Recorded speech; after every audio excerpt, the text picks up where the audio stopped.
ধন্যবাদ আপনাকে। আমরা ঠিক ১০টার ৫ মিনিট আগে এই মৎস্য ভবনের যে রমনা পেট্রোল পাম্পটি রয়েছে এই পাম্পে এসেছি এবং এখানে আসার পর থেকে আমরা যে বিষয়টি লক্ষ্য করেছি যে দীর্ঘ মোটরসাইকেলের যে লাইন এবং প্রাইভেট কারগুলোর যে লাইন আমরা সেটি কিন্তু লক্ষ্য করেছি এবং পর্যায়ক্রমে কিন্তু সিরিয়ালেই কিন্তু সবাই সিরিয়াল মেনটেন করে আসলে এই যে জ্বালানি তেল অকটেন বা পেট্রোল নিয়ে থাকছেন এবং এখানে কিন্তু অভিযোগের যে বিষয়টি সেটি কিন্তু আমরা পেয়েছি যে সরকার নির্ধারিত যে রাইড শেয়ারিং যারা করেন, বিশেষত মোটরসাইকেল রাইড শেয়ারিং করেন, তাদেরকে ৫০০ টাকার সর্বনিম্ন তেল দেওয়ার কথা থাকলেও এখানে দেওয়া হচ্ছে ৩০০ টাকার তেল এখানে কিন্তু দেওয়া হচ্ছে। আবার অনেক ক্ষেত্রে কিন্তু আমরা ৫০০ টাকারও তেল দিতে দেখেছি।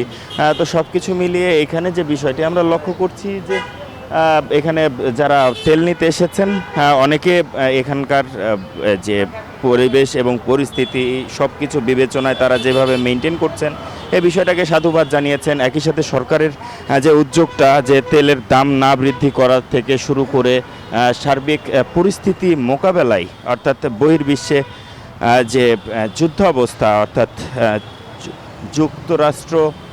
যুক্তরাষ্ট্র এবং ইসরায়েলের সাথে ইরানের যে সংঘাত সেই সংঘাতের প্রভাব কিন্তু বাংলাদেশে পড়েছে এবং তারপর থেকেই কিন্তু এই বাংলাদেশেও কিন্তু তীব্র জ্বালানি সংকটের যে বিষয়টি সেটা কিন্তু লক্ষ্য করা যাচ্ছে এবং অনেক ক্ষেত্রে কৃত্রিমভাবেও কিন্তু সংকট তৈরি করা হচ্ছে যেটা সাধারণ মানুষ করছে।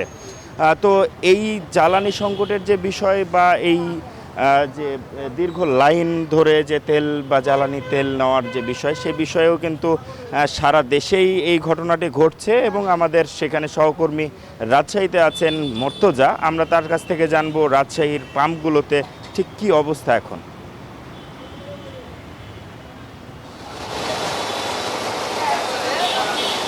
মাহমুদ, রাজশাহীর যে পেট্রোল পাম্প সেখানেও দীর্ঘ লাইন, যদিও আমরা গতকালকে দেখেছিলাম যে কিছুটা স্বস্তি পেয়েছিল তেল নিতে চালকরা, তবে আজকে আবার আগের মতোই অবস্থা। অধিকাংশ পাম্পে বন্ধ রয়েছে। এখন বৃষ্টি উপেক্ষা করেই কিন্তু তেল নিচ্ছেন মোটরসাইকেল চালকরা। আপনি দেখবেন যে বৃষ্টির মধ্যে তারা দাঁড়িয়ে আছেন, তেল নিচ্ছেন। তবে চালকরা বলছেন যে তাদেরকে মোটরসাইকেলে ২০০ টাকার তেল দেওয়া হচ্ছে, যেটা দিয়ে যারা চাকুরিজীবী তাদের জন্য অপ্রতুল।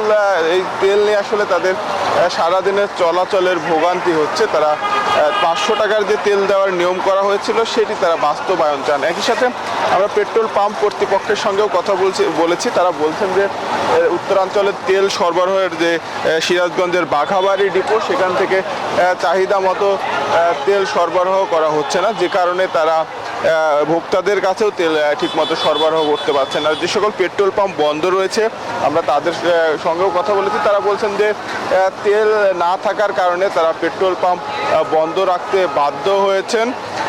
সব মিলিয়ে যে তেলের যে সংকট সেটি কিন্তু আরও চালকরা আরও বেশি ভোগান্তিতে পড়ছেন। তারা বলছেন যে দ্রুত সময়ের মধ্যে যেন এই সংকট স্বাভাবিক পর্যায়ে নিয়ে আসা হয় এবং উত্তরাঞ্চলের ডিপো থেকে যেন রাজশাহীতে চাহিদা অনুযায়ী তেল সরবরাহ করা হয়। এই ছিল রাজশাহী থেকে সর্বশেষ। খুলনা থেকে আরও খবর জানাতে যুক্ত হচ্ছেন সহকর্মী মাকসুদ, আমরা যাচ্ছি তার কাছে।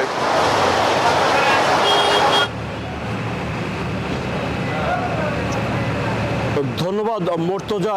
উদ্বেগ উৎকণ্ঠা জ্বালানি তেলে শুরু হয়েছে আরও একটি দিন। বিভিন্ন পাম্পে কিন্তু ইতিমধ্যে তেল শেষ হয়ে গেছে, কোথাও অকটেন নাই, কোথাও পেট্রোল নাই।